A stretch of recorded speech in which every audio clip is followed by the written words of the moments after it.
President Tinubu inaugurates Renewed Hope Livestock Reform Implementation Committee to address farmers' headers issues. Provide impetus to enable Nigeria to finally take advantage of livestock farming. Senate seeks payment of compensation to victims of violence in Nigeria. This therefore calls for a review to introduce elements of intention. Nigeria Economic Summit Group and federal government inaugurates joint planning committee for 30th summit.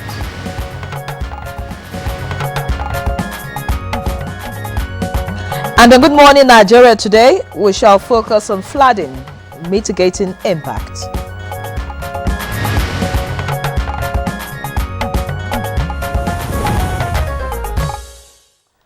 All right, for many Nigerians, flooding is understood to be excess water resulting either from direct rainfall or overflow of riverbanks that submerges land and can cause damage to the environment, wildlife, human beings, and of course, the country's economy.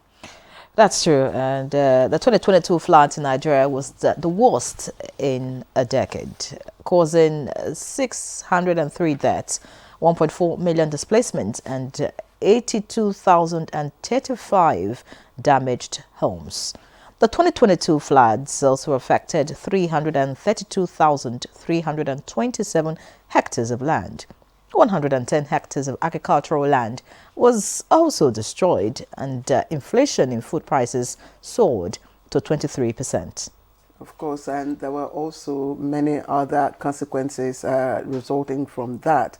And that's why Good Morning Nigeria has, devoted, many episodes of this program to the issue of flood and flooding. Now, it's one of the very serious natural disaster issues that we have focused on, of course, on the seasonal rainfall predictions, also by NIMAT. Then, of course, the flood predictions by NISA and getting states, emergency agencies, SEMAs, NEMA as well, and other key players in this area to analyze how they use the predictions to avoid devastating impact. In 2023, at least 33,983 people were affected by flooding in 10 states of the country, while 7,353 people were displaced due to rising water levels. 75 people were injured and 5 people died, with 1,679 houses and 866 hectares of farmland destroyed, or if you like, seriously damaged. And states mostly at risk include Kogi, Benue, Adamawa, Bauchi, Borno, Gombe, Taraba, and of course Yobe. But despite early warnings, it would seem that many state governments, did not prepare for the incident. Now, the Nigerian government activated its own national response plan ahead of the seasonal, flooding predictions, which was predicted to be worse than that of 2022. As at Sunday, July 7, at least 18 states in Nigeria are on high alert for flooding, and 15 people have died in the past week due to flooding. Now, some of the states affected by the flood so far include Yobe State, where at least 9 people have died due to flooding in that particular state. And I remember yesterday you referred to the incident in Edo, right? Yes. Yes, during the newspaper review. And we also cited, similar devastating incident in Lagos, where lots and lots of people, were affected, those going to work, and of course, some miscreants extorting people trying to look for alternative paths. But again, Lagos State is where rain, caused flooding, and in many parts of the state, which resulted again, like as I said earlier on, in thousands of residents being displaced. And here in Abuja, the Trademore estate was again submerged in water after very heavy rainfall.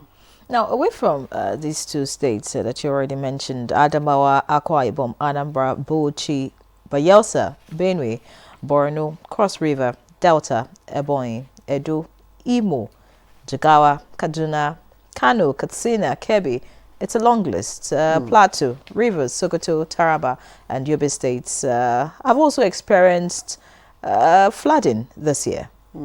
And again, just as another, for emphasis, just a few days ago, to be precise, July the 8th, we hear 4 people were confirmed, dead or killed by trees, which fell down in a popular market known as Jatu, following the downpour, with several people sustaining varying degrees of injury in that accident.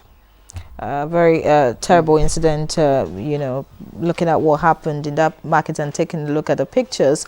And as the nation grapples with the devastating impact of flooding, we ask, what are the root causes of this recurring problem? Year in, year out, the same story.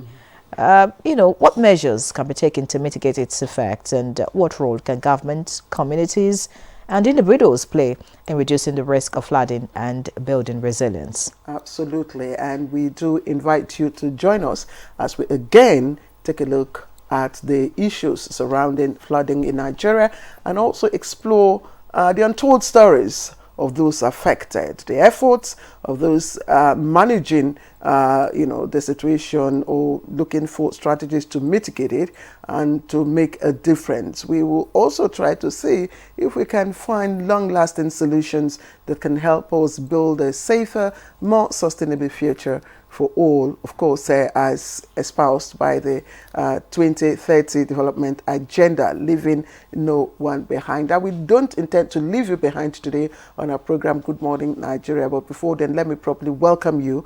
I am Claire Adilabu Abdurazak. And I'm Ian Ray John. I join Claire to welcome you to the program. We're reaching you on the network service of the NTA. Chikudi Okolo Gwaja will join us shortly for the newspaper review. But for now, let's join Dennis Adegunloye, who is here looking bright and, of course, ready to dish out the latest. Good morning, Dennis. Good morning, Yenre and Claire. You're also looking quite bright yourselves. Good morning, Nigeria. Here is the morning news. President Bola Tinubu has inaugurated a high-powered committee to address issues relating to farmer herder clashes in the country. The committee is named the Renewed Hope Livestock Reform Implementation Committee. President Tinubu also pronounced the creation of a new ministry to be known as Federal Ministry of Livestock Development. We need to create this economy. Seize this opportunity. Be it ranches you recommend and promote, I will work with it for the success of this program and the first success of the entire nation. Meanwhile, President Bola Tinubu has been assured that various issues around the supply chain of petroleum products, which resulted in the current scarcity of petrol, are being addressed. Chief Executive of the Midstream Downstream Petroleum Regulatory Authority, Farouk Ahmed, who was in the State House to brief the President, promised that logistics issues are being resolved and normal steady supply will be restored in a matter of days.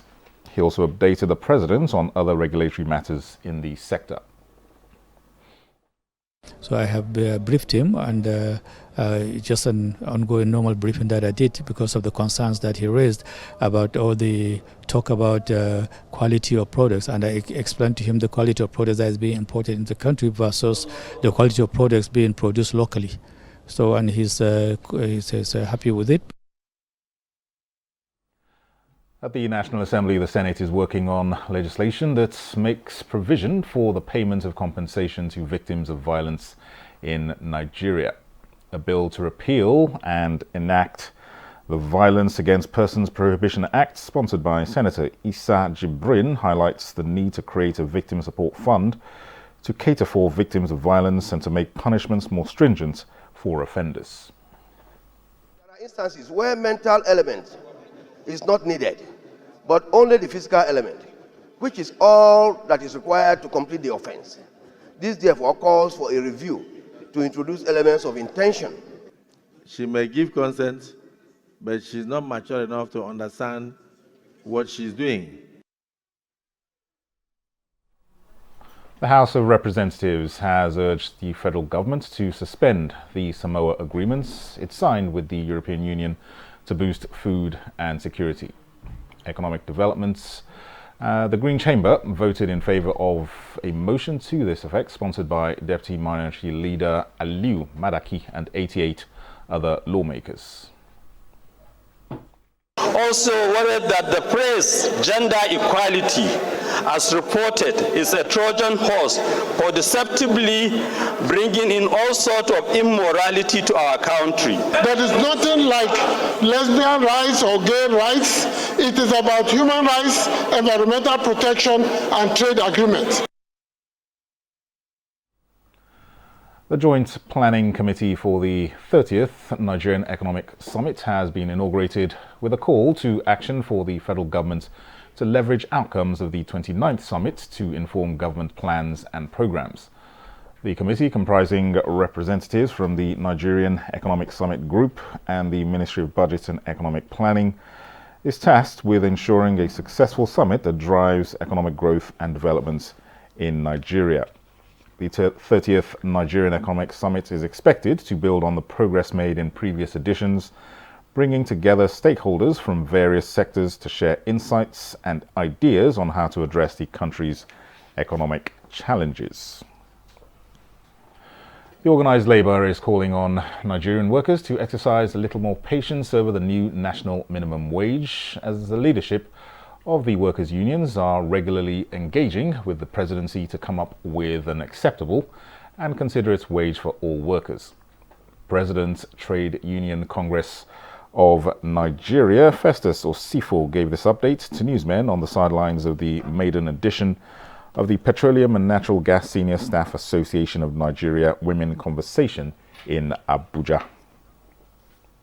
Yes, conversation is on. We have not spoken with Mr. President directly, but we are speaking with the agents. We've had some conversations privately with agents of government, from the office of the SGF, from the office of the Minister of State Labour. So we've been having a lot of conversations, but I think it will culminate with an interaction with Mr. President, where we will also make our position known before he submits the bill to the National Assembly. We are telling the world that we are not just women. We are women with competencies. We are women of intelligence. We are women who are ready to walk the walk and then, change narratives of women in the industry and Nigeria as a whole. Those are the news highlights at this time. Good Morning Nigeria continues with Claire and Yenre after this break. Stay with us. The federal government of Nigeria warns vandals of national assets, electricity transmission towers, cables and other facilities to desist from this act of sabotage. Vandalism is a serious crime punishable under the law. Vandalizing electrical equipments will affect millions of Nigerians, including your loved ones. Remember that national assets belong to all of us, hence the need to protect them. Report all cases of suspicious movement around electrical facilities to security agencies. When you see something, say something. This message is from the Federal Ministry of Information and National Orientation in collaboration with the National Counter-Terrorism Center, NCTC, Office of the National Security Advisor. Did you know that a quarter of the world's deaths from malaria is in Nigeria? And the reason being a mosquito that spreads malaria, a disease that puts everyone's life in distress. We believe that protection and prevention is the best cure in the fight to end malaria. Mortein insecticide with its improved formulation kills 100% mosquitoes that spread malaria. So, spread the message of how we can fight to end malaria with Mortein. Mortein, our number one choice. The counsel of our fathers. I will urge and advise our younger generation to use talent and brain to sort out problems, not arms. Nigerian youths, let's build our nation together.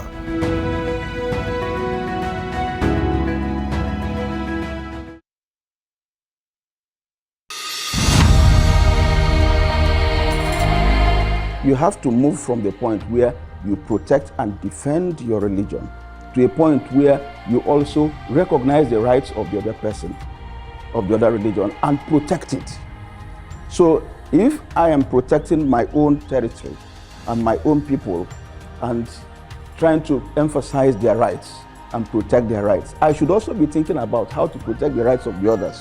Both Islam and Christianity recognize and defer to God, and both recognize the temporariness of the life of this world, and that ultimately we all go back to God for the day of reckoning, when everybody will render an account of his life on this temporary abode.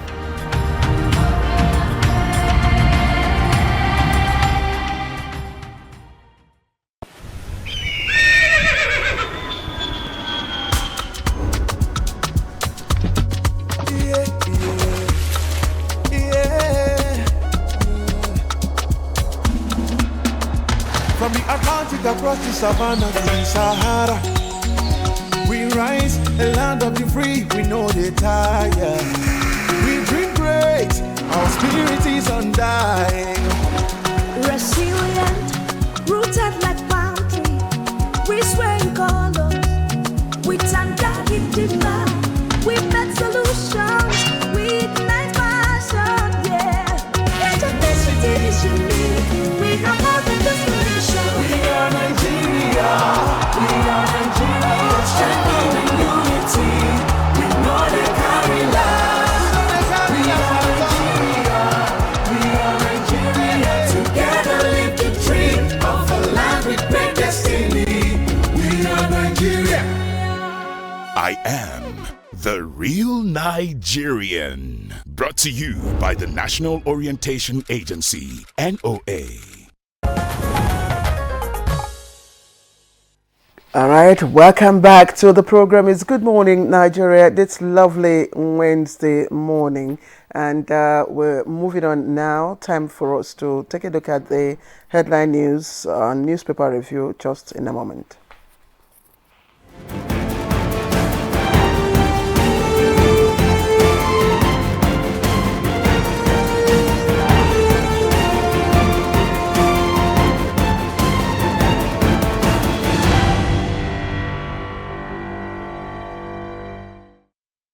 All right, we got Chukudi Okoli Ugbaja with us this morning. Chukudi, good to see you. Good morning. Present, ma'am. Good morning. How are you? Very well. Claire, how are you doing too? Well, thank you. Good morning, Chukudi. Good morning. Good to see you as well. Yes, it's nice to be here again with you. All right, let's quickly. You have two papers. Yeah, so let's lead this morning with the Blueprint newspaper, and of course the lead story it's on the Livestock Ministry, which is created by the President yesterday, and it reads: Livestock Ministry will develop economy, give our people hope, according to Tinubu. Riders says this is not politics, but a practice across West Africa. New ministry, a dream come true, according to Mieti Allah. And of course, we can see a picture right there of those that attended the meeting yesterday where the ministry was created. And away from that, we have no provision in Samoa compelling Nigeria to accept LGBTQ, according to NBA.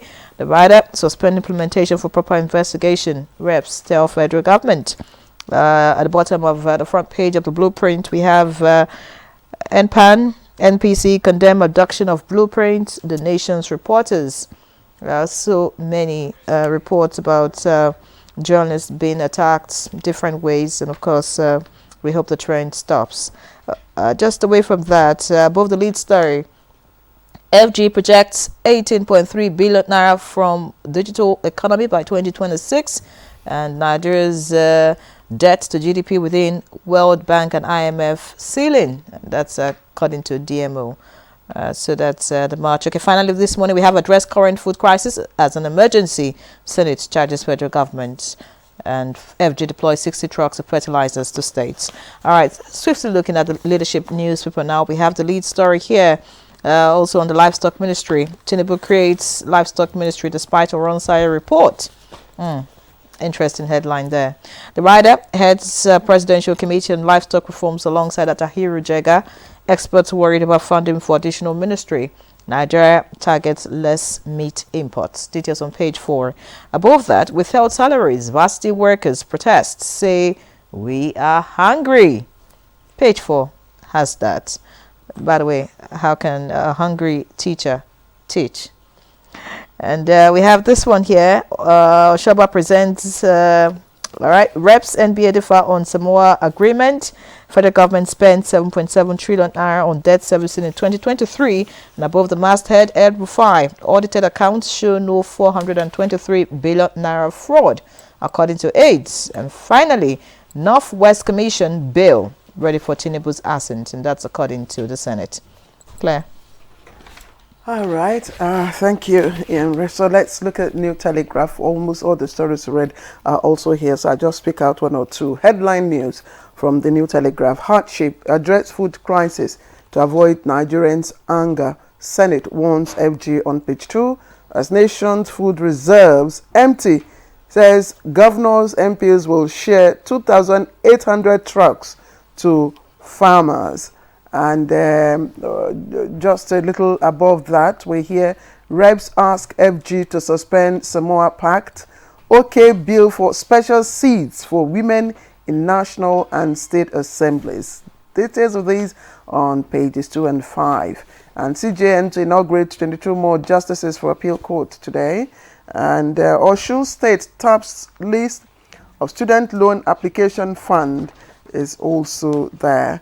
And of course, there's also the story on the creation of livestock development ministry here.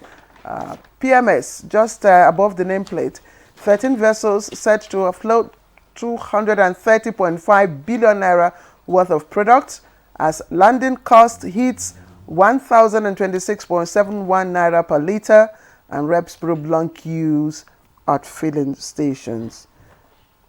Yes, ma'am. How are you today again? Is the Senate just saying the obvious again? Hardship, address food crisis to avoid Nigerians' anger? Or is it just for emphasis? Stating the obvious, as one would like to put it, the point at the end of the day is, are we acting promptly enough to address these things? Could we have done it a lot earlier? Let's go to I'm going to tie two things together. Let's go to the creation of the Livestock Development Ministry. Now, the mainstay of the economy of the standard African nation is agriculture. Forget now that Nigeria has a cash cow called crude oil. That's a vanishing asset. The real thing that sustains life on the continent at the end of the day is agriculture. So you ask yourself, are we giving enough attention to agriculture? The ministry created will do many things. First of all, if it is run properly, there will be assurance that more food will come to us and we would be in a position to even start exporting. Secondly, Nigerians are going to have a situation where the farmer herder crisis will be indirectly addressed. Because by the time the herders know that some support is coming from you, I don't know whether that support will be in the direction of stop roaming with the cows and all that, I don't know yet. But whatever support comes, they're going to feel some kind of succor. And that succor is going to rub off on the relationship they have with the farmers they seem to be forever feuding with. So it is a very important step we have taken. Somebody said, where would the funds come from to fund the ministry? The thing is this, the other time I said, sometimes government provides some jobs to guard against restiveness among idle youth. Because they've looked at the social cost of not engaging the youths. So when you spend funds to preempt trouble, it's not money that has gone the wrong way. The question, sorry, Henry, sorry about that. You've had a cup of A drink of water? Yes, will help. Good. So the question some people will ask is, would setting up or establishing a full-fledged ministry, is it strategic? Is it the best alternative action? There was a time when some measures were thrown up, like the livestock transformation strategy and all that. So what do you think about a full-fledged ministry to address a part of the agricultural chain? You call it a part, I call it a chunk. Again, it tells you where our minds are placing a rather important segment of our agriculture. I said initially that at the end of the day, Africa will be propelled by what it pulls, either from the breast of a cow or from the soil in terms of crops and all that. So I see an elevation. How does government get its job done? Through MDAs, ministries, departments, and agencies. So the ministry is the highest elevation you can give sorting out a problem. So I want to think it's a very good I just hope we action. don't begin to hear calls for Ministry of Crop Development soon. Now that we have Ministry of Livestock Development, that will be the worry for some people. Anyway, no, let her. Yes, she just made. Let me say this. Let me say this. There are certain things we engage in this country that amount to triviality. Do we have a need to work on livestock? Government could tell you this is actually our strategic way of telling herdsmen that yes, the Ruga thing did not quite work, but we have time for you as well. Look, when you sit in government, I haven't come here to promote government, but when you sit as a manager in an office, you begin to feel things that people out there do not feel. Those involved in crops will also give you reasons why they should also get a ministry. I agree. You know, of course. So it's not like trivializing it. Sorry. I think we should let that until the ministry has been established already. Speculate. They will come out with their roadmap or whatever. So when that comes out, things will become clearer. Again, the trending story is on the food crisis, the warning coming from the Senate.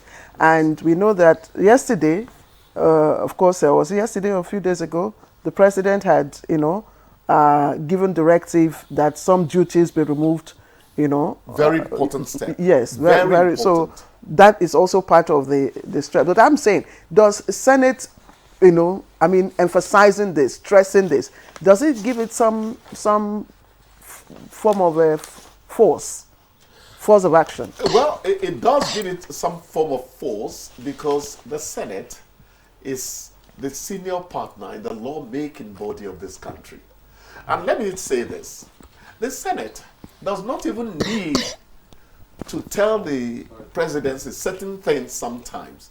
All they need to do is to agree among themselves that we're going to make this law. All bills don't have to originate from the presidency, executive bill and all that. They could actually start something that compels the government to act on an issue. You understand? So the point is the Senate is acting in good faith because they too are part of the tripod you call the government of a country, the judiciary, the legislature, and the presidency. All right. Of course. Are you sure you can talk? Yes, of course I can talk. I must talk because this one concerns me. I know. I've been saving my breath for it actually. It's okay. Yes. On, then. It's actually a bill to increase legislative seats for women, which passed second reading at the House of Representatives. I already ticked it on my paper, and I wasn't ready to look at any other headline today apart from this one. Actually, I should have known that I was facing a double barrel, project in feminism. So just to inform you, just in case you were not planning to talk about it. So it's important that I bring it to your notice that the House of Reps yesterday passed for second reading a bill seeking to alter the 1999 Constitution of the Federal Republic of Nigeria and provide for seat reservations for women in the National Assembly. I think that's a great step. Jokes aside, the position of women in politics in Nigeria is an endangered one. They are endangered. The culture of Africa does not permit the woman all the space she needs to plant herself fully in politics there. So you need to take some action that actually cedes some space to them. Well, I'm not being sentimental. Chukwudi, this is just a bill, so we appreciate. I know it's a bill. You have become prayer warriors so that it will eventually work. No. It's I mean, it's something that the women, have been on for a while, and it sits well with the gender, advocacy for gender equality and all that, or equity, whatever it is called. It's deserved. But Chukwudi, thank you very much for coming. We'll see you again tomorrow. Thank you. All right. You're watching Good Morning Nigeria. Let's take a short break that will lead us to our conversation when we return. You think you're in club? Remove your glass. You cannot wear your sunglass on here. Mention something a Nigerian would ask for when buying suya. Rice. It's hard. I know all these beautiful women, guys. It's hard. This job is not allowing me to be free of my step to just tease and back to being the host. Are you in a current relationship now? No. No. Yamisi is just a friend? Yes. You're single. Yes. He's single. Maybe they can mingle. Survey says.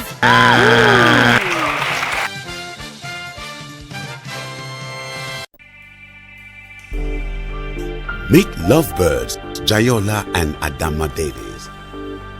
Their dream of living together as man and wife has finally been fulfilled. The latest couple in town, Mr. and Mrs. Jaye Davis! But an invasion by their troublesome families was not a scenario they bargained for. Her mother moves in. His mother shows up with his little niece. Then her younger sister joins the scramble.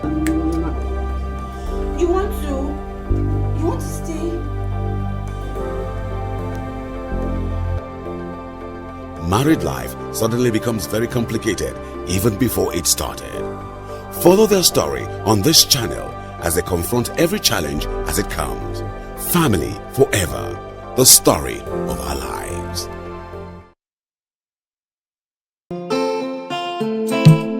We must all join hands to work hard so that we build a country for our grandchildren. My hope is that we develop this nation where every citizen is given his due right. There is transparency, honesty, and integrity. Put the interests of this country first and foremost. Interests of Nigeria is being one nation, one people. The need, if I mean, to put things right, things that have gone wrong before, to try and put right, for this, for the love of country.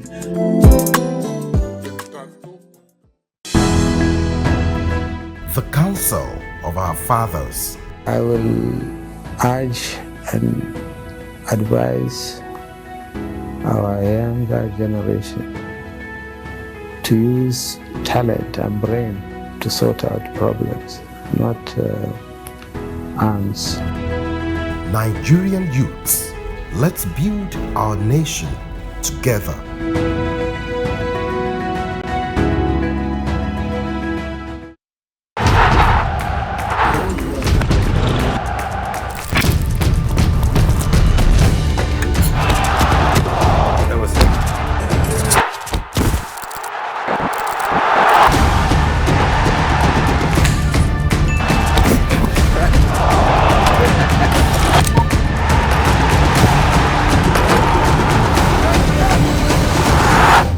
Euro 2024, live on Sporty TV. All right, this is Good Morning Nigeria, live on the network service of the NTA. And to begin our conversation, which is on flooding, mitigating the impacts, let's see this background report put together by our correspondent, Joseph Otsen.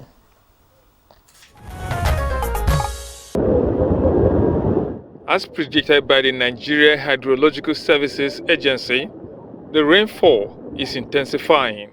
The soil is struggling to hold excessive water, and the river water table is rising. Houses, business premises, farmlands are all submerging in many parts of the country. As early as April, the federal government reported no fewer than 21 local government areas in 10 states and the Federal Capital Territory have been submerged by flood as a result of torrential rainfall. So far, Lagos State seems the most hit, with other states like Adamawa, Anambra, Edo, Benue, Kwara, Ogun, Oshun, Nasarawa, Taraba and Yobe, among others, bearing the brunt. The Minister of Water Resources and Sanitation, Joseph Utsev, had stated that most of the flood incidents recorded so far were flash urban floods resulting from high rainfall intensities of long duration. Presenting the 2024 annual flood outlook for the country earlier in April this year, the minister said the federal government has written at least 31 governors informing them of impending flooding in their states between April and November this year. The outlook shows 148 local government areas in 31 states fall within the high flood risks are within the moderate flood risk areas, with the remaining 377 local government areas falling within the low flood risk areas. The Nigeria Hydrological Services Agency has called on the public to ensure clean environment, waterways like drainages and flood paths, and maintain proper refuse disposal and waste management practices to reduce incidents of flooding. Some state governments have demolished buildings on river channels, relocated residents, and cleared drainages to prevent flooding and its impacts. With the level at which flooding is already ravaging communities in many parts of the country and still threatening the worst to come, what else can the federal and state governments, as well as citizens, do to mitigate further flooding and its devastation? Guests on Good Morning Nigeria will share perspectives in a short while. Right, many thanks, Joseph Otseng, for the background report. And we have, again, as always, we've assembled experts in this area. And again, we will be, speaking to the issue of flooding and how to mitigate impacts. Engineer Clement Nze is a regular, of course, he's a familiar face. Director General, Nigeria Hydrological Services Agency, NISA. He joins us again live here in the studio. It's always a pleasure. Each time we call upon you, you're always obliging us. Thank you very much, sir. We are glad you could join us. Nice to be here again. Yeah. Also here with us in the studio is Professor Emmanuel Adanu, again another regular with us on Good Morning Nigeria, Director General, National Institute for Water Resources in Kaduna. He was also Chairman, Technical Committee, Presidential Committee on Prevention of Flood Disaster. We're glad, sir, you could join us again for this conversation. Thank you very much. And just before Ian comes in, let me quickly introduce a gentleman who's joining us probably for the first time, Idris Abubakar Ahmed, Special Assistant to the Director General, National Emergency Management Agency, NEMA. Thank you very much for joining us, sir. Thank you for having me. I'm Idris Abubakar Mohammed. Idris Abubakar Mohammed. All right, thank you very much. All right, also joining us for the conversation all the way from Dutse, Jigawa State, we have Hamza Muhammad Hadija, Advisor to Jigawa State Governor on Flood and Climate Inclusion. Many thanks for joining us, sir. Idris Abubakar Mohammed. All right, thank you very much. All right, also joining us for the conversation all the way from Dutse, Jigawa State. All right, I just hope that the connection is really clean with Hamza Muhammad Hadija, of course. In the course of the conversation, he will join us right there. All right. You have one more. So clear. Yes. All right. We also have via Zoom. Oh wow, it's a full loaded package, of course, with a lot of guests. We have joining us via Zoom from Lagos State, Adeshino Temiu Managing Director, Rivulets Consulting Limited, former Managing Director, LASEMA, and Lagos State Safety Commission, LSSC, spanning from 2016 to 2019. Many thanks for joining us, Adesina. Very important that we have you from Lagos joining us for the conversation. Thank you very much. Good morning. Okay, I'd like to start with NEMA because we are in the third quarter of the year, and NISA and NIMET, you know, have been giving us seasonal rainfall prediction, and of course mentioning states, you know, will the states that will be impacted, either high density impact or low density impact. And I just would like for you to share with us, you know, what has been so far the burden of flood disaster that NEMA has had to handle. Thank you very much. For us at NEMA, we always say that it's a double-edged sword. We have too much rains, there's going to be floods. We have less rainfall, there may be drought in some places, which are, if not well managed, can transform to food insecurity. So we are very happy this time around that the Nigeria Meteorological Agency, the NISA, they released their annual hydrometeorology predictions on a very good time, beginning of the year. And NEMA look at these documents. We assemble experts from across all the sectors to digest these documents and look at the disaster management implication of the predictions. And then a series of events took place afterwards. The NEMA GIS did the flood risk mapping for the country, identifying all local governments, states, local governments, communities that are at risk of flooding. And we communicated this information to all the state governments and the FCT, of course. And we convened an emergency coordination forum where all disaster response partners are placed under one roof, and we review these predictions, and we put everybody on alert. Yeah, but so far, what has been the response? Have you had to manage disasters? Which are the states, you know, that you've had to send response team? What is the magnitude of impact so far? We deployed our all NEMA senior staff were deployed to all the states of the federation to downscale flood disaster early warning and mitigation strategies to communities at risk.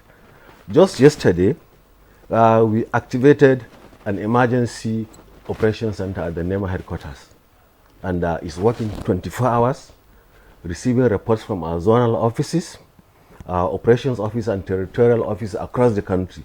They work with the SEMAs. Our zonal officers in the state, they work with the SEMAs.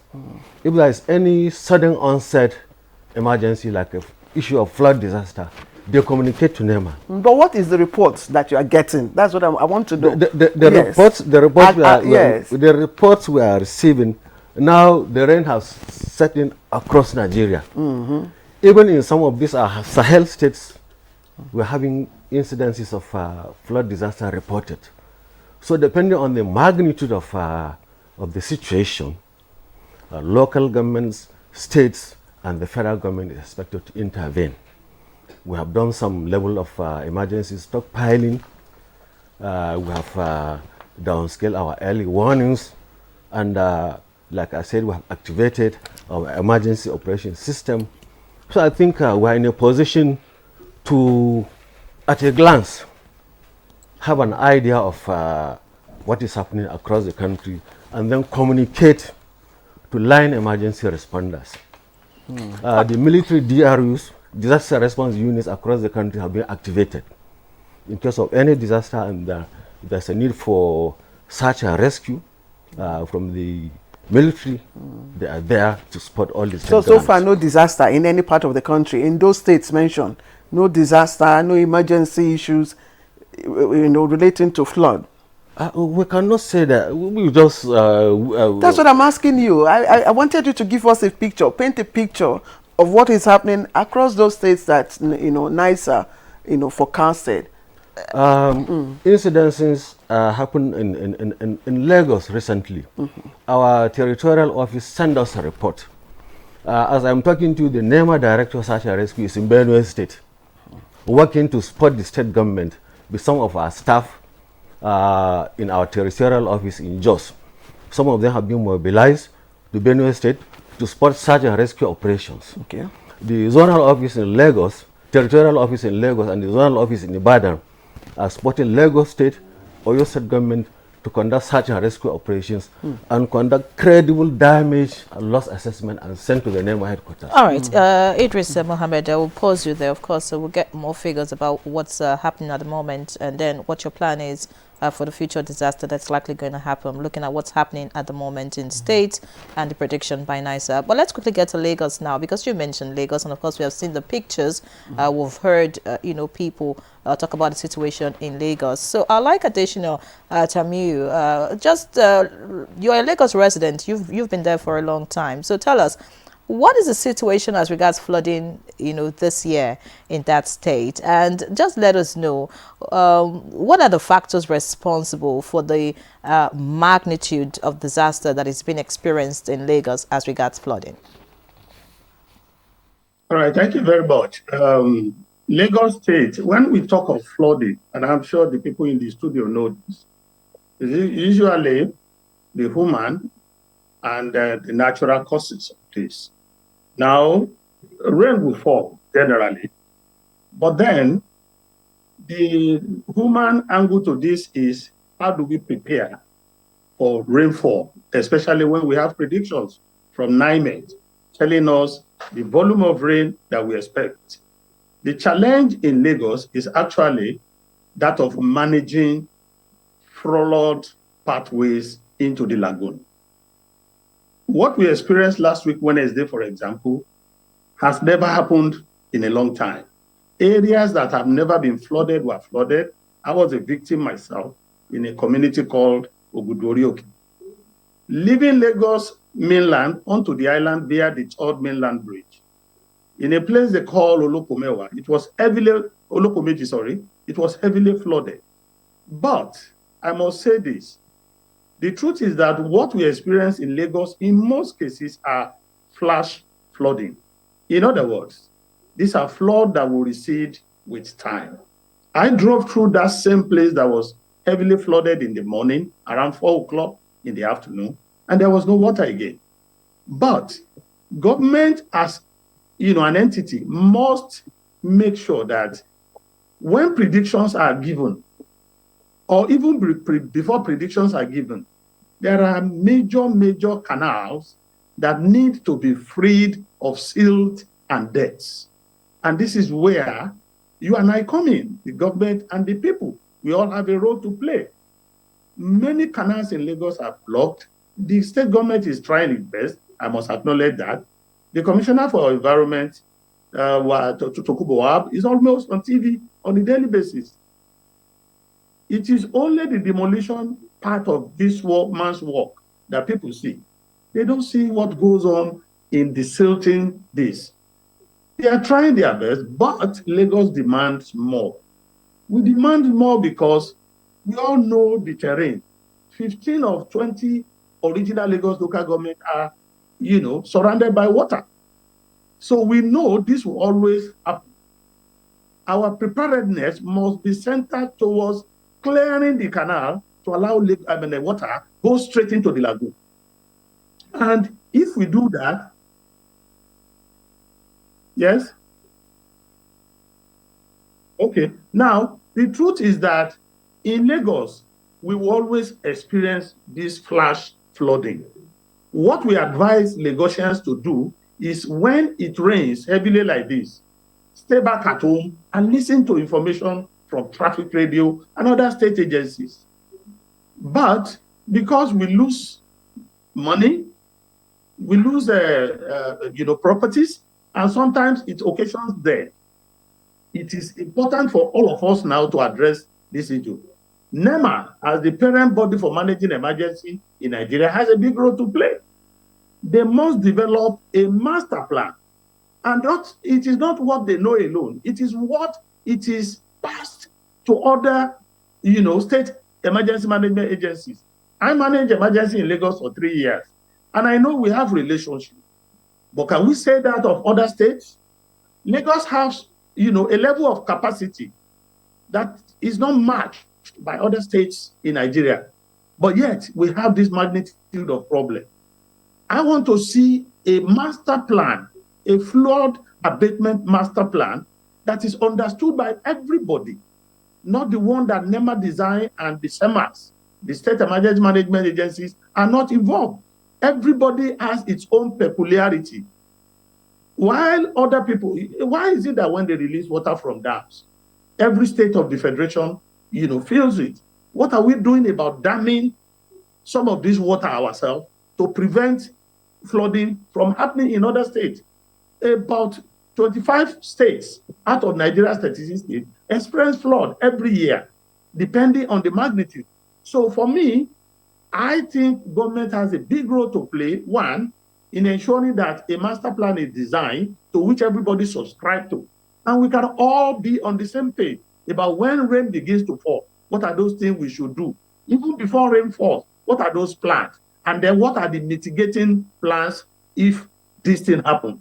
Lagos have two, relief centers where they can take people to. Lagos issued flood alert warnings too, that those who live in flood-prone areas should move to the upland. And they should go ahead and follow this up by opening up the camps. The camps are ready all the time.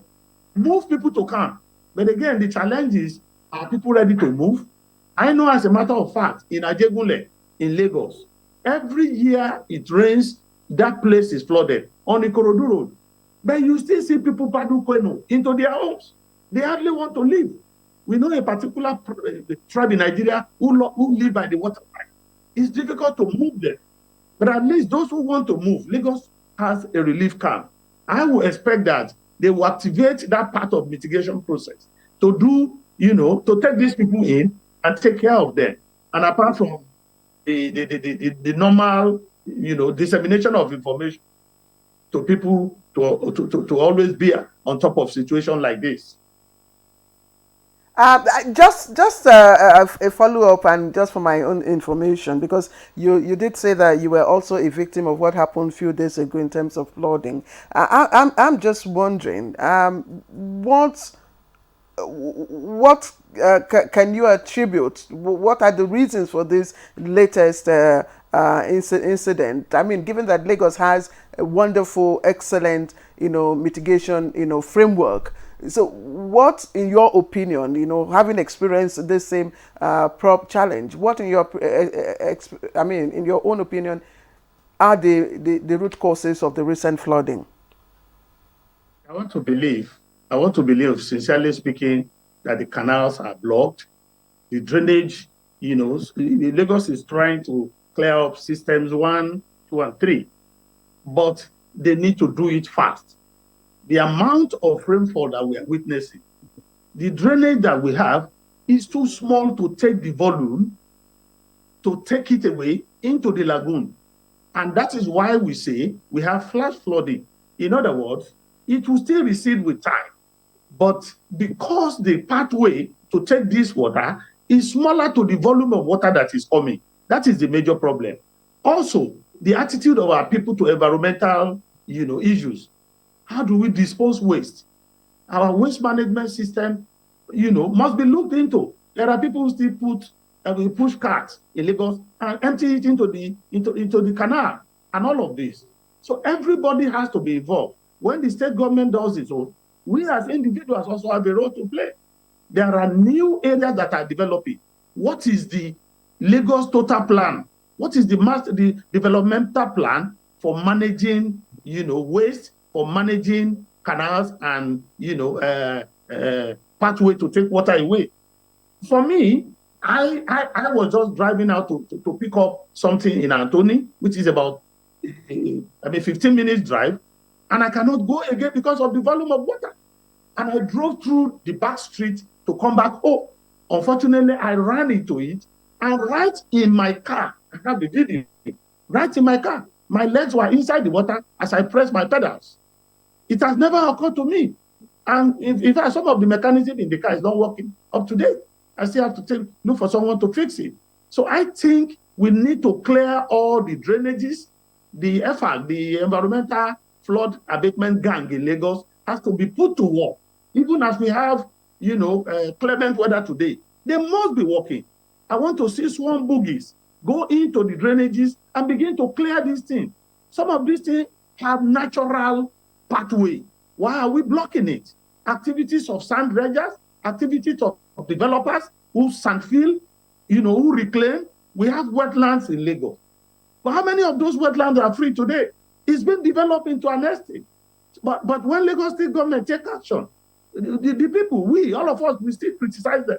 But I think with what we experienced on Wednesday, we need to give government support to clear whatever are the impediments. All right, Mr. Tamiyu, I just want to get one clarification from you. You have attributed the flooding, you've called it flash floods, and you have said it's because of the canals that are blocked and then waste management issues. But there's also the prediction that Lagos is likely going to be submerged by 2050 because it is grappling with eroding coastline. Do you see that prediction coming, as something, as a signal to what is happening at the moment, and probably it coming to fruition anytime soon? It's a warning sign. It's a warning sign, and we must take it seriously. There's nothing that happens that science has not explained. Why is it that NIMET predicted that it would be heavy rain? And indeed, we had heavy rain. So if there is a research which has said that Lagos will be submerged by 2030. I hope it's not going to happen. But we must begin to work from now. We must begin to work from now. It is not about demolishing houses that is on the pathway alone. It is about calling all of these developers and key them into what we call Lagos Master Plan. Let everybody see this master plan. Let all of us know what roles we need to play in all of this. Because the truth of the matter is that Lagos is below sea level, and we all agree it is. But you still have sand dredgers dredging, sometimes illegally. Is it that the government lack capacity to control this? We must give government this support to aggressively begin to plan towards those years and ensure this does not happen. Otherwise, all of us are not safe. And Lagos being the commercial capital of Nigeria, we need to save Lagos. And this is where we need to give support to government. I want to acknowledge the effort of the state government, especially the Commissioner for Environment, but it needs to do more. We need to vote more money into ensuring that our drainages are cleared, more canals are opened up to allow for free flow of this water into the Lagos Lagoon. I mean, when you see the rise in water level, sometimes you are afraid to even drive on the third mainland bridge. It is evident. So the prediction, if driven by science, must be taken seriously, and we all have a work to do. That's my view about it. Thank you so much, Mr. Tamiyu. You are calling for efforts to save Lagos. Of course, we're trying to save the whole country because 25 states, and I'm sure more, from predictions by NISA, may be affected by flooding this year, and nobody's sure what it will look like in the coming years. So I'd like to get to Engineer Clement Nze, now Director General, Nigeria Hydrological Services Agency. Predictions by NISA, by NIMET, of course, we'll always talk about the floods and all of that. But yet, we see that actions are not taken to prevent it or even minimize the damage. The rains come in, the flood comes in, I mean, the same stories, and then we're all running to NEMA, if you like, to cushion the effect of the floods. But speak to us really. What is the problem as regards flooding in this country? Thank you so much. In fact, that has been the painful aspect of it, that year in, year out, relevant agencies of government, especially at the federal level, come out very early in the year to give warning signs, scientifically based predictions about the rainfall amount and the onset and cessation dates. And then that's from NIMET. And then the NISA always goes ahead to give you the breakdown that rainfall predicted and other factors in terms of maybe transboundary rivers, that pass through Nigeria. What does it portend in terms of flooding? So we come up with such documents and scientifically based documents. Like this year, mention the number of states that might be affected adversely by flood. The LGS in those states, as well as maybe those may be moderate. These are made available always to the state governor. There are 3 tiers of government. Subnationals are acquainted with this. Like you are asking, it's very painful that Abuja cannot move from here to, let me say, Kano to go and enforce. Having told you this is what is likely going to happen in your states, it is expected that the state governments with the local governments should work in tandem to ensure that the community, because the flood issues occur often in the communities, that people are abreast with this information and the necessary actions are taken as early as possible. You can hardly do anything by this period. If actions are taken early enough, it will reduce the impact. We talk about flood issues when there's a disaster accompanying it. If the flood will always come, quite all right, but when disasters happen, that's when people talk about it. So we expect actions from the subnationals. What these predictions are made available. But it's like people wait for it and then maybe whether it will happen or it will not happen. They keep quiet. And then later when disaster occurs, we keep asking for relief. So we are really pained that we don't receive commensurate response in terms of preparedness once these advices are issued early enough in the year. I would ask you, so far, again, like I asked him, this is the 3rd quarter, Q3. So far, what's your assessment of impact of the prediction, on states? Has it shown any form of adaptation, any form of, leveraging of your predictions? Okay, somebody will be speaking from Jigawa. Yes. Yes. These are some of the states that you can see action taking place once they receive these advisories. I keep calling it advisories. We don't compare. We issue you these advisories, tell you this is what is going to happen most likely. And it's better to err on the side of caution.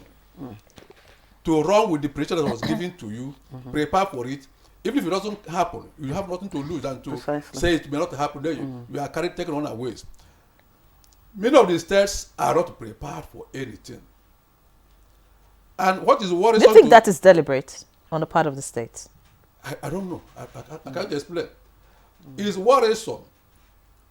The most critical months of the year, we don't try to enter into it. That's what flooding. Can we be specific of the states mentioned, both low impact and high intensity impact? You've mentioned Jigawa. Jigawa is walking. I'm talking about those states. Walking, yes. How many of those states? Jigawa is just one out of the many states that, I'm aware of what is happening in Lagos. Okay. But we were together, Lagos. I think 24th and 25th and 26th of last month in Lagos. So where I can say action is being taken in Lagos in terms of clearing the canals. Something is happening there. The FCT is working in terms of getting prepared. Once they get this information, they run with it. They call stakeholders, like even my colleague Nepa is saying here. But in most other states, I know what is happening in Bayelsa as well too, in terms of getting prepared. Calling you to ask questions, please, what did you say, this and that? Can you give us more information? Update. But majority of the states, if I may say more than 80%, seem not to More than 8% seem not to be doing anything at all, but a few states are taking action. All right, many thanks, Engineer Clement Tuze. Let's get to Jigawa now. Let's know what they're doing and find out the impact of the flood so far this year. Hamza Mohammed Hadija, advisor to Jigawa State Governor. I'm sure you can hear us, and you've been listening to the conversation so far. Just give us the state of things in Jigawa State at the moment. Very much. As you are aware that Jigawa State, it is among the states that have been enlisted with the expectation of flood, as we receive the information for the prediction from the national water resource agencies such as NEMA, NIMET, and NISA. So Jigawa State, it is working with full collaboration and synergy with these water agencies for us to ensure how we can minimize and mitigate the effect of flooding in the state. So the Excellency, His Excellency, the Executive Governor of Jigawa State, Malum Umar A. Namadi, he is fully committed and concerned on how to minimize the effect of the flooding in the state. That is why he constituted the committee, as you are aware, to see how best we can look up to the critical areas, to see our challenges, and to see how we can minimize it to reduce the effect across the state. So one, we have started looking our river system from the entry point between Kano and the Jigawa to observe our challenges and see how best we can address such challenges. From the river side, we have two different flooding that we are experiencing every year. One is the heavy rainfall. Second is the river flooding, which are attributed from the main dams situated in Kano State. So the government provided heavy-duty equipment for us to embark on working to see how best we can open up all the waterways to allow the free flow of the water.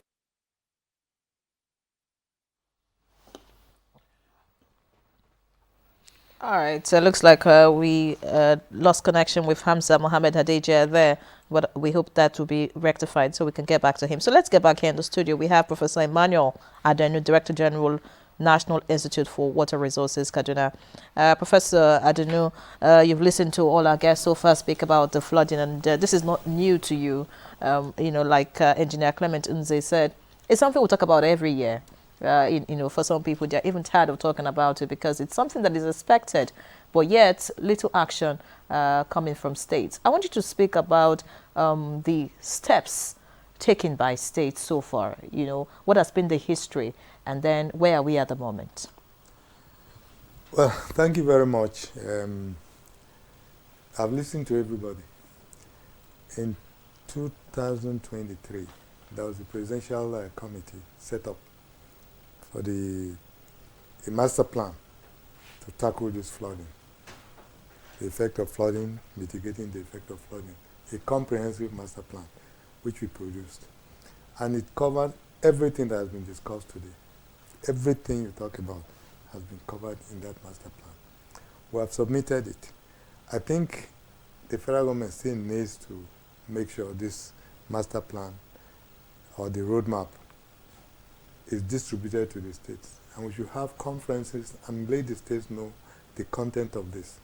It has taken care of town planning, it's taking care of drainages it's talking about, it's taking care of even road construction, industrialization, like the building, like Abuja today. Abuja is experiencing nice roads. They are paving all this, and it's increasing the water flow, surface water flow. If you don't have proper drainage, as a Lagos person is saying, it can't convey that water sufficiently to an environment that will not be devastating. The water will still flow, but if you must have appropriate drainage to convey that. Just giving an example. Now, if it is in the bush and your rivers are overflowing, how do you manage this water? We're talking of towns now, like Lagos. What if it's not a town at all? What of a flood that comes to take the whole town plus your drainage? That is comprehensively accommodated in our report. I think we need to, because every year we've been coming here, like the introduction that we had to the NZ and I, they say we have regular visitors here. What do we discuss over the years? It's the same thing. Last year we had a comprehensive master plan. I think we should look at it. Do you think it's inaction on the part of state governors now, or the people that is making the problem not go away? Well, I don't know. They were saying he didn't know. I don't know too. But let me tell you one thing. The occasions, any time there's flooding anywhere in the country, our institute will go there. We don't tell anybody because we're responsible to the nation. It's the National Water Resource Institute for researches and everything. We just go there, take measurements, take photographs, measure a lot of things, and then have a report, and we'll give to states. We've gone to several states. None of them has reacted.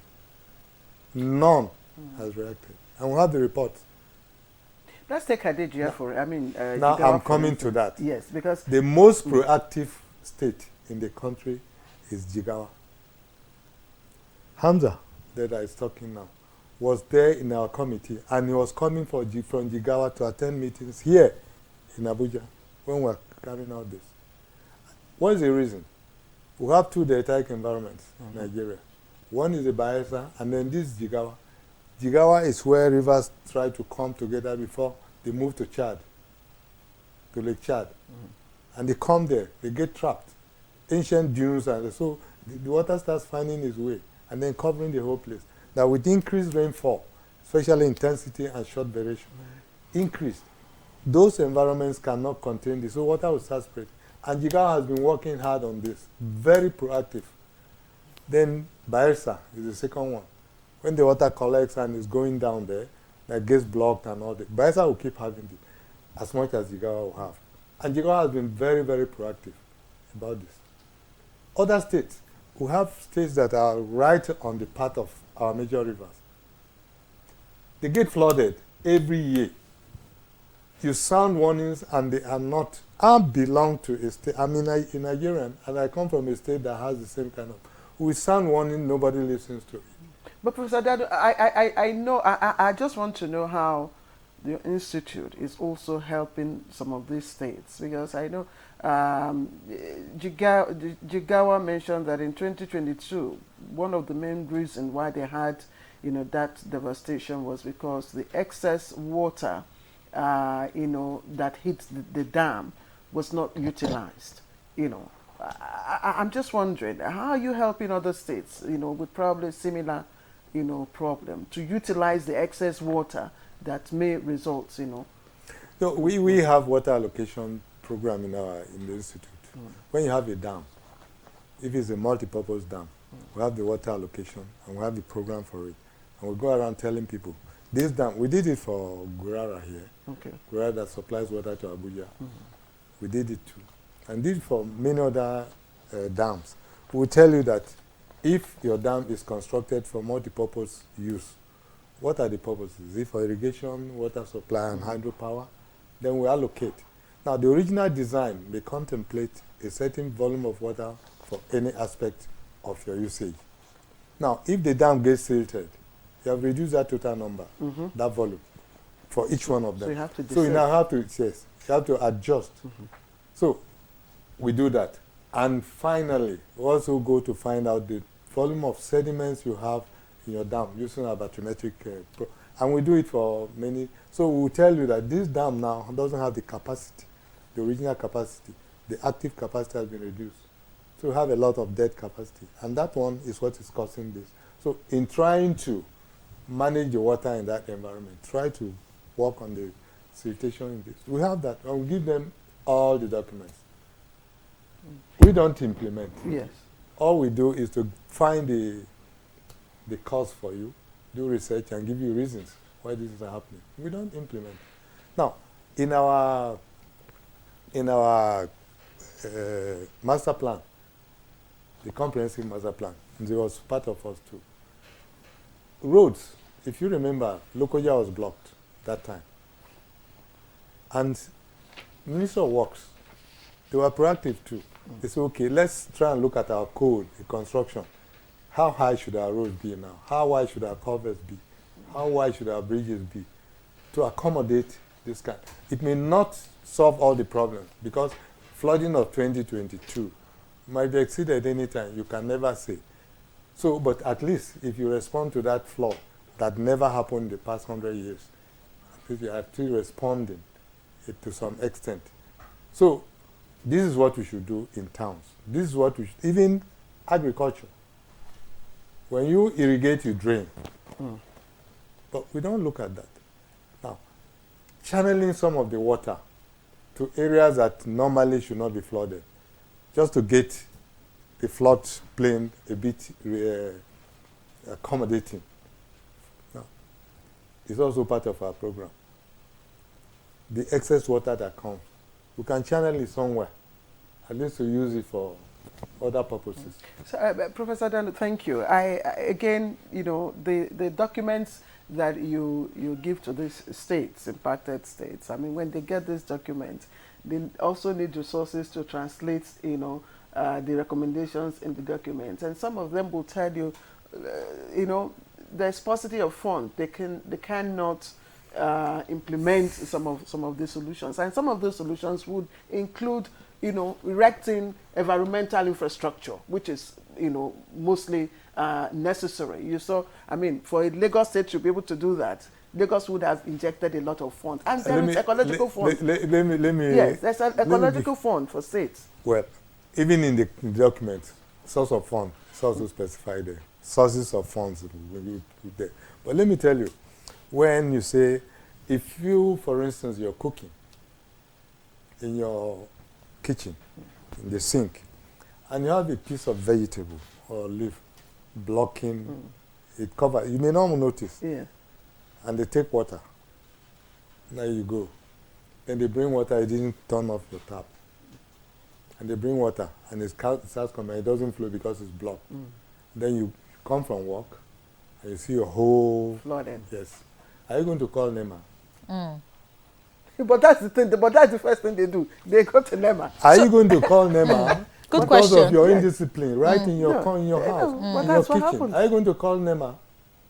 No. You see, there are certain, I'm just giving this example, yes. but there are certain things that we need to do. If you produce a document with the mitigating responses there, it's not supposed to relieve you of your commitment, of your responsibility to pay attention to your environment.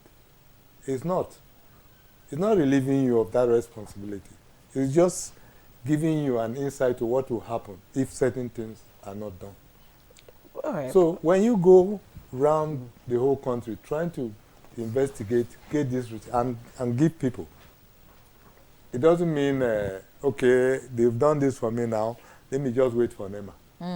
All right, many thanks, Professor Emmanuel Adonis. Maybe I should get to the Special Assistant to the DG of NEMA now, Idris Abubakar Mohammed. You know, from what Professor is saying, maybe NEMA is part of the problem because you respond after there is a disaster. And states are looking forward to that response, either to cash out in whichever way, I do not know. So maybe you can explain to us really. Now that we've been having incidences of flooding, you know, I mean, it's been recurring for a number of years. Why is NEMA not looking at other ways to arrest this challenge, like before the flooding? You know, instead of looking forward to when the flooding happens and then you're, you know, providing relief materials and, you know, trying to come to the aid of those who are victims of the flood, why not go to the states before then and go to those communities that will be affected and find ways to get those people either out or ways, you know, to reduce the impact when the flood comes? Why is NEMA not looking at that alternative in the whole mix? Thank you very much. I would like to say that NEMA is not the problem. No. Disaster management is everybody's business. Looking at the disaster management architecture for Nigeria, not only for floods. As we always say in NEMA, disasters are all local. Every disaster happens in a particular community, in a particular local government, in a particular state. The first responder that saves lives should be from that locality before external support comes from the state capital and from Abuja. All of us, we must do our bits.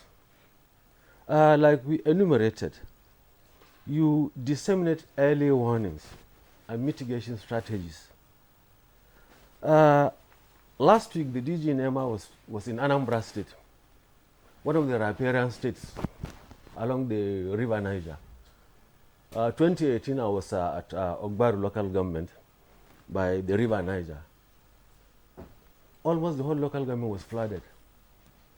There's a Nigerian Navy Marine base, there's a police station, there are big structures.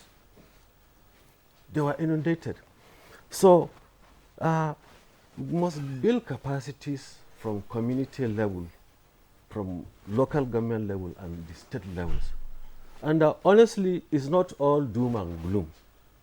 Like we mentioned, a lot of states are doing, are putting structures, doing some level of response to this early warning alerts that are sent to them. I'm from Jigawa State, coincidentally, and from Hadeja. That Hadeja, as the name implies, Hadeja is on River Hadeja, in the river valley, river that flows down to Lake Chad. I know that last year, this year, Jigawa State has done a lot of opening of the river channels, clearing of the taifa grass that used to block the waterways and prevents free flow of water, along the river basin. So everybody must do his bit at the community level, at the local government level, at the state level. Otherwise, every year we come here and do the same conversation. That's my take. Okay, Engineer Nze, one of the steps was addressing, or mitigating flooding is, prioritizing disaster preparation, which is what, development partners have suggested. And prioritizing that will mean, of course, devoting some reasonable amount of funding, to measures to mitigate flooding. Measures include drainage, desilting the systems, and of course, building the environmental infrastructure that are necessary. But state governments will tell you, there's paucity of funds to really, embark on, measures that will really mitigate flooding in their respective states. But between, several years, we understand that this same, subnational governments have accessed the ecological fund, devoted to flood disaster management and mitigation. Are you concerned? How can we begin to hold subnational governments accountable, when disasters resulting from flooding happens? See, that has been the bane of these flood issues. Even without federal government intervention by way of ecological fund, we believe strongly with if there is the will to do it, it will be done without necessarily having ecological fund intervention to do that. Back again to the issue of ecological fund. I recall in 2012 when there was that first time we experienced flooding in Nigeria, maybe Cameroon released water from their Lamu Dam. Presidential Committee on Flood Relief and Rehabilitation was established in October 2012. That committee is co-chaired by Alajaliko Dangote and the Chief Olisa Abakoba Sir. Several billions were pulled there. The committee is still working, still active. I recall the states were grouped into up to A, B, C, D, E, depending on the magnitude. They got several billions, depending on the level of disaster that occurred. But quite surprising and quite pitiful that affected citizens were some of them got 200 naira. Those who were affected, who even when they came back to their house, they saw either crocodile or hippopotamus inside their homes. Some of them got about 200 naira. I won't mention the states. It cut across. So what I'm in terms of not the people not being who were affected, not being helped at the end of the day. So if the state governments really want to do the work, I don't think it will take so much. Like Jigawa, they bought a number of amphibious equipment that can work on water and on land. Excavators. Yes, to clear their drainages and then open up waterways so that water can go down towards Lake Chad. it also requires so much. Do you require a political fund to inform their people about what is going to happen, or to move them to higher grants? Under this committee, chaired by Liko Dongota and the Sabokoma, so many flood houses were built, about 48 of them, 2 per state, depending on how the states were classified when it comes to flooding. We've been asked, I'm a member of that committee, is a hostel, just like we have in secondary school when we live in the hostel, dormitories. But everything is there. States have been asked, please, why can't you man these clinics that are here all year round? We have built it, we have stocked it with drugs to attend to your people. When the flood recedes, take over those clinics. Let people within the community be coming there to take treatment normally. Most of them are lying fallow till today. But you talk of shelters. You talk of relocating, Yes. people to higher place or shelters. But sometimes the pictures of those shelters we get to see, are far from, decent for human habitation, and probably a reason why many of them really do, resist going to such shelter homes. You see, you need to do a lot of advocacy, moving from the known to the unknown. I recall that 2014, Niger State government had an array of what they call wet housing and dry housing schemes. It is for a period, maybe 2 months or 3 months, depending on the location in the state. People can be moved temporarily to those places, save their lives and whatever they have. And then when the flood recedes, you go back. But whether they are good for habitation or not, but I know some places where people maybe will refuse to go back because what was built for them is not what happens in IDPs. That maybe those who are indigenous in those locations, that are higher grants that these houses were built, will insist that they should be equally be taken care of, because they see that those who are coming to stay with them in those new houses are looking better than them. So it's not all woes in terms of saying the structures are not quite all right. habitation. Okay, Engineer Clement is there. Thank you. Let's get back to Lagos now. To find out what has been. Additional Tamiyu, I'm sure you're still with us. I'd like to find out from you, so far, since the rain started this year and the kind of flood that has been experienced in Lagos, could you give us some of the economic and social implications of it? How are Lagosians responding, to the situation? Thank you very much. You see, when disaster occurs, spend money to take care of people, the individual.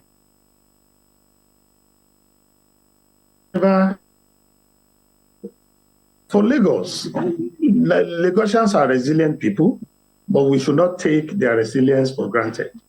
We need to work for them. We need to do more than we are doing. And I want to identify one critical missing link here. Professor Emmanuel talked about a master plan. How well is this master plan known in all of the states? There must be cooperation.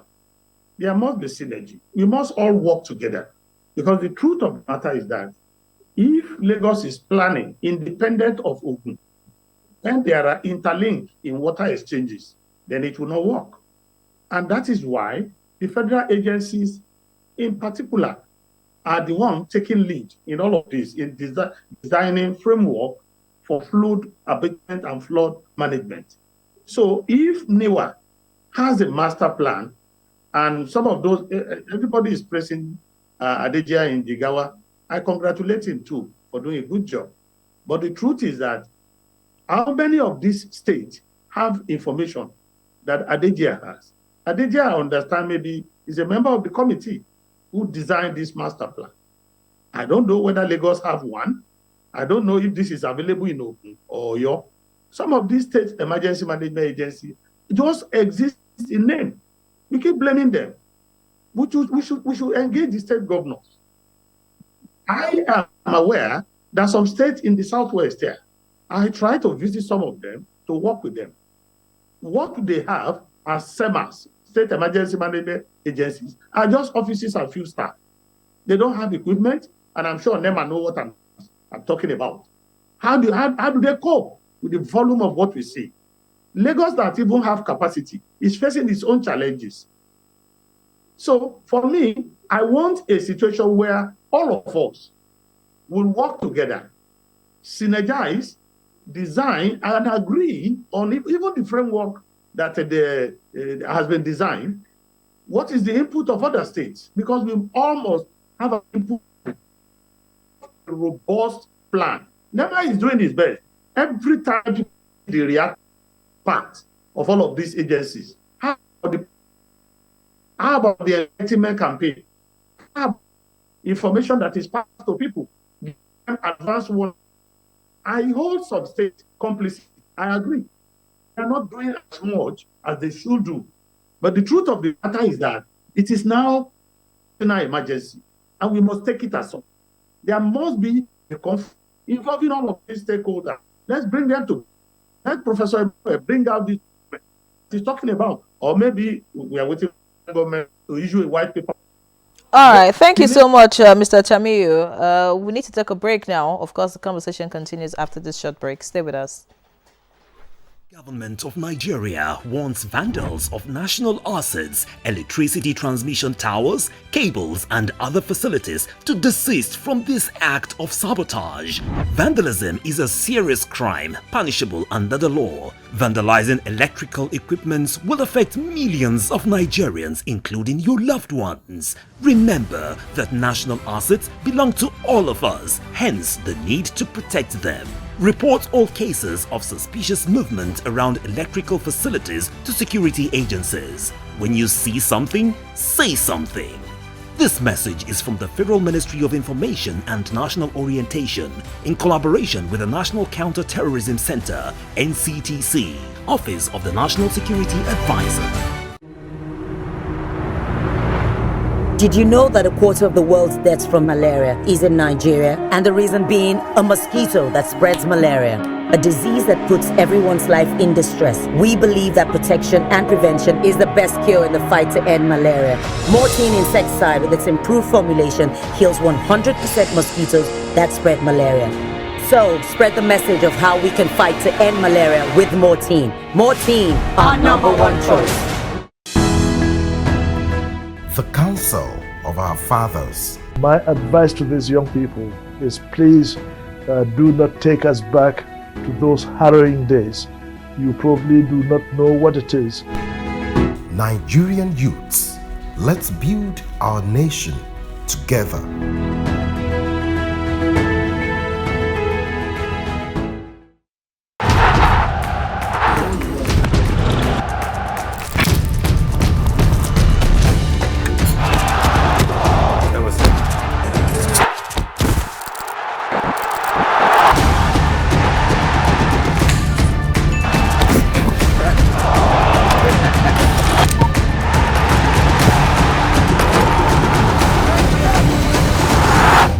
Euro 2024, live on Sporty TV. All right, welcome back to the program, and we are on the homeward stretch. I'll quickly go to Jigawa and get some more information on the good work Jigawa, good work as attested to by Engineer Clement Inza here. And Jigawa, once again, we congratulate you for taking proactive steps to ensure that Jigawa does not experience the same devastation from flooding as at 2022. And but can you share some of these good positive experience with us, and by extension with the other millions of interested stakeholders that are watching also, what it is specifically that you are doing that is drawing the accolades to Jigawa State in terms of, for instance, flash flooding, overflowing of the River Hadejia, for instance? What have you done, to as a form of preparation?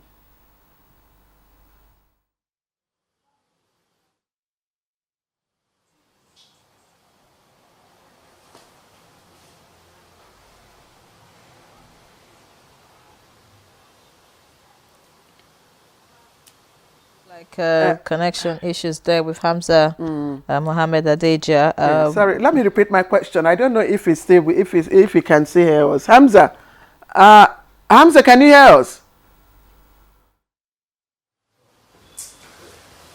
Okay, I'm just saying that it would be good for you to share some of your success stories with us.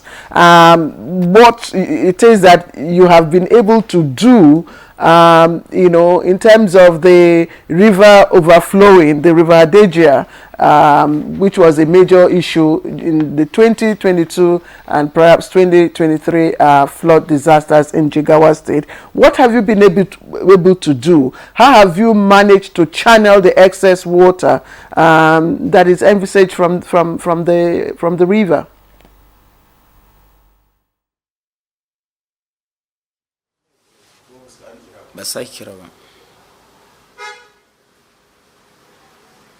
I'm sure we'll rejoin Hamza Hadeja much later because of the connection issues. So let's get back here in the studio, and like Professor Emmanuel, Adanu to speak about. You talked about some states not being proactive, to all of this, and looking at the prediction.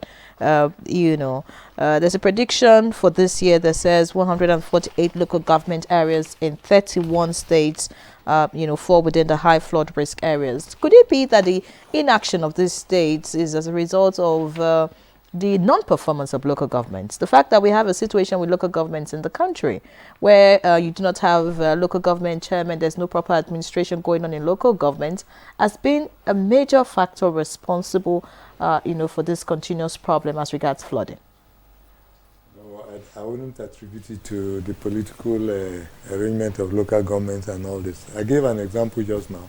In your kitchen and you don't have your local government chairman or secretary to experience of. I think the major thing is this. The information we provide at the national level, just as our colleague from Lagos just mentioned. Probably when it gets to the state, it is not disseminated down. And I made a recommendation. So, but the question is, how would the states, distribute when the local governments are not performing, where there's no structure in place? Because you don't have to give it to the local government chairman or caretaker. There's a way you can organize a seminar, call people within the local environment, let them listen to you, make a presentation to them. Because flood management is not a responsibility. As I said, when we come out with a document, it does not relieve you of your responsibility to pay attention to your environment. Rather, it just sensitizes you and gives you some more information on what is happening and what you should do, additional to the instinct you have when there's flooding in your environment. We cannot just say because local government is not. You individuals. But I believe that the federal government should also scale it down. We'll produce a document, distribute it. We can go around the states and make presentations and explain the content of this to them and how to manage this. So effectively, we are scaling down the activities that should be done to individuals.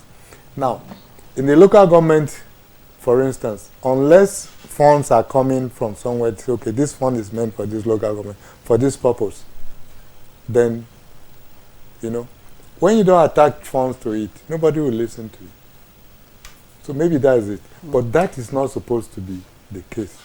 Now, when we were doing this comprehensive master plan, I asked my colleagues in the committee, I was the chairman, I said, look, let's involve the military. And we involved the military. We had the Air Force was represented fully, the Army was represented, and the Navy. And I asked them, when they came, I said, okay, how do you respond to flood? You have rapid response units. Do you have any training on flood specifically? And they say no. So we say, okay, let's come together and see how you respond to flooding. And we design something for them so that we can call on them. Because they have, I think, response units, about how many of them all over the country. It's okay. In your units now, let's see whether you should have training in flooding, especially flood-prone environment. They have drills. As NISA and NIMET predict, try to have drills at least to accommodate some of the predictions that will require flooding. You know something. That can is spreading it down. But you're we're not talking about saying spreading local it down. government. You know the reason I talked about local governments not performing as being a contributing factor is, for example, some of these provisions come in English, and there's some certain communities that they cannot translate. They don't understand what is in those documents. All right. So, but when there's a proper channel, like I said, local governments, for example, are supposed to have environmental officers who, take it upon themselves, who are probably members of that community, who can, cascade this information down. Then look at the incidents in Jatu some days ago. Market women at the marketplace, and then they don't have stores, no shops.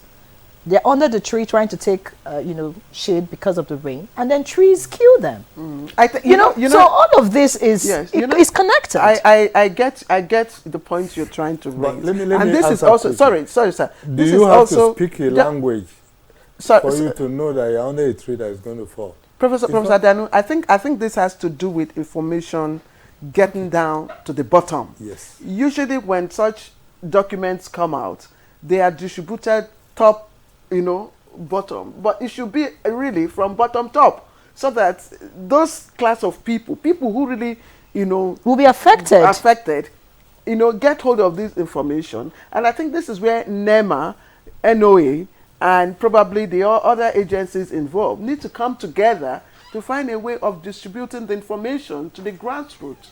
I don't know if NEMA is doing that. Do you have a kind of collaboration with NOA to ensure that the information, gets to the grassroots?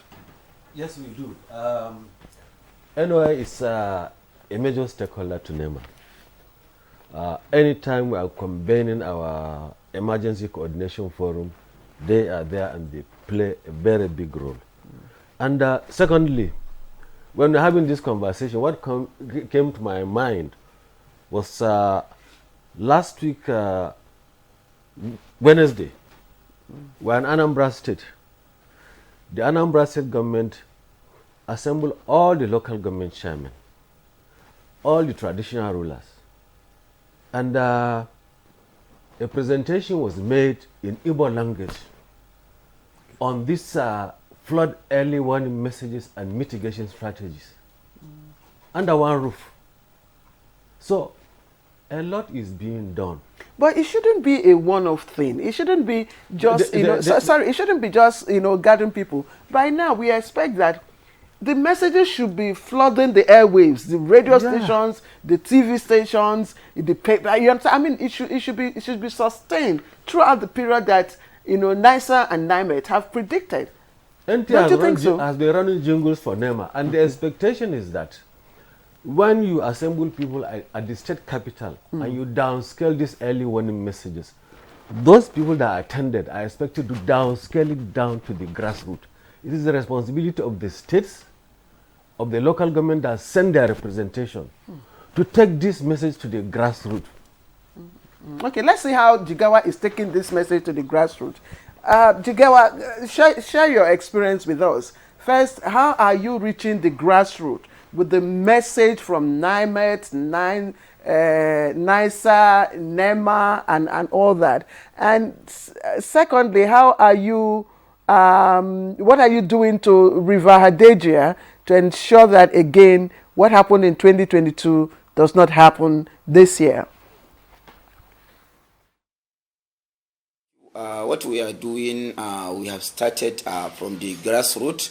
We engage local communities, more especially the water users groups, self-help groups, train them, inform them, give them a full sensitization on how to do some communal work to address the effect of flooding before it happens, so that we make what we call community sensitization in different strategic areas within our senatorial areas, and we engage them fully, and we give them the formalities and technicalities for them to see how best they can conduct the sandbagging and the other protective measures. We also engage groups youth supported by the state government to dredge out all the drainages across the urban and rural areas, so that when the rain started, so that the water can free flow, so that without submerging in the houses. So this is what we are doing in Jigawa State, and the government is fully committed to support all these groups and the communities for them to collaborate with the government to ensure the success of these activities, for us to mitigate the effect of flooding, more especially the rain flooding or flash flooding in the upland areas. Issue to do with prone areas, started from the entry point in River Hadeja downstream, so that we observe the challenges such as diversion, siltation of the river, narrowing of the river system, and the infestation of invasive plant species such as typhi grass. So the government are fully committed on deploying machineries, that is swamp boogie and amphibious excavators, to dredge out the river entirely, to expand the width, size, the depths, and provide a protection as dike embankment at the both sides of the river system, so that when the river started, so that indeed the opening up of the dams situated in Kano, so that the water can flow smoothly without effect. So this is what we have been doing over a year, and to ensure that everywhere that has such a havoc and the challenges, we are working to see how best we can address it. And in the government side, we observe some areas in at least 4 or 5 state, 5 local governments that are fully front communities that has problem of hydraulic structures, so that the government through Ministry of Works makes study and analyze, provide good modeling of providing structures that can help. Thank you, Hamza. Just a quick one in less than 30 seconds. I'm just wondering, Jigawa is not particularly a very wealthy state when you compare to other states, but you have been able to achieve so much. I'm asking, are you being funded? How are you funding all of this? So His Excellency, because of his passion and the commitment, he inject a very reasonable amount in order to fund the technical committee on flood mitigation. Because of the state peculiarity on agriculture, he went to ensure full engagement of youth in agriculture to reduce the effect of unemployment, so that this model of employing youth and engaging youth into agricultural practice, for us to enhance the economic structure and development of the good people of Jigawa State. That is why His Excellency is keen and interested to address the effect of flooding, for us to provide food security and enhance the economic growth of the state. That is why he is funding the committee. He is ready always to fund the committee, and the committee is working effectively with the support of the state government to ensure all the problems and the challenges that cause havoc, more especially to bring less production and the losses of palm input will be protected. And the effect to do with community to have such damages will also be protected. So that is why His Excellency give available resources under the Ministry of Environment to embark fully on these activities to mitigate the effect of flooding in Jigawa State. Hamza Hadeja, they're very beautiful, and we hope that other states are listening, and then they can, take a cue from what Jigawa State is doing. Clement Nze, as we begin to round up the conversation now, looking at ways that we can actually mitigate the impact of flood, would you say climate change education would likely do the magic, if not now, maybe in the future? Because of course we know that these floods that we're experiencing at the moment is as a result of climate change, and then our people still do not understand. I mean, just very few people, understand all about climate change and then factors that are responsible. So do you think that education in that direction would you know, help in all of this situation? Yeah, yes, quite correct. People should be properly enlightened on the fact that climate change is a reality. Even some have experienced it by themselves, not being told by any institution that there is a reality of climate change in the environment. I know of some states. Okay, let me say, in our agency, for instance, we always inform schools. I know about NIMET, we had an event the other time. School children, secondary school children were brought there. Issue about climate change for them to get it ingrained in them that this is a reality. And many, even at the federal level, we can see that so much action has been taken to institutionalize the issue of climate change. There's a commission on that under Mr. President. National Council on Climate Change is there. Like we keep saying here, such things should be carried down to the grassroots. I mean, to the states and then to the local governments, not only at the federal level. It should be incorporated in our educational, curriculum that climate change is a reality, and how do we mitigate impacts in whatever we are doing, building houses, roads, infrastructure, and so on and so forth. Let me just quickly add, our colleague from Lagos. How far are people informed about the document? Like Professor Daniel mentioned about the document. Lagos is within what we call a Hardcore area 6. We carry a detailed story about area 6, Lagos, Ogun, Osun, Oyo, Benin, Edo, all the southwest states. We wrote, a consultant went around to all the states, all the relevant ministries, we held meetings with them, went to site. Then the day we are launching it, we called all the states to come. Only one palm stake came from Lagos. The other states, 6 of them, didn't send any single person. The document was there. Let them know what is going to happen in terms of a flood vulnerability mapping of these states. Where documented the papers. We didn't see people. Only one palm stake from Ministry of Environment and the water source in Lagos came. Ogun, Oyo, Osun, Ondo didn't come. Benin, Edo State didn't come. So how are we going to do it? Documents are there, prepared at the federal level. We came to your location to show you this is what it is. You are supposed to have keyed into it and take it further down to your own government area, but that wasn't done. Okay, Engineer Isaac, thank you. Let's quickly take the last 30 seconds from Lagos. Mr. Deshino, the ball is in your court. What do you just give us quickly what we can do to energize or to ginger the subnationals to take a cue from Lagos, from Bayelsa, and from Jigawa, all those other states that are doing well and taking the early warning signals very seriously. Thank you very much. I agree with the last speaker that in the Southwest here, with due respect, outside of Lagos, we just have the offices, nothing is working. I'm sorry about that.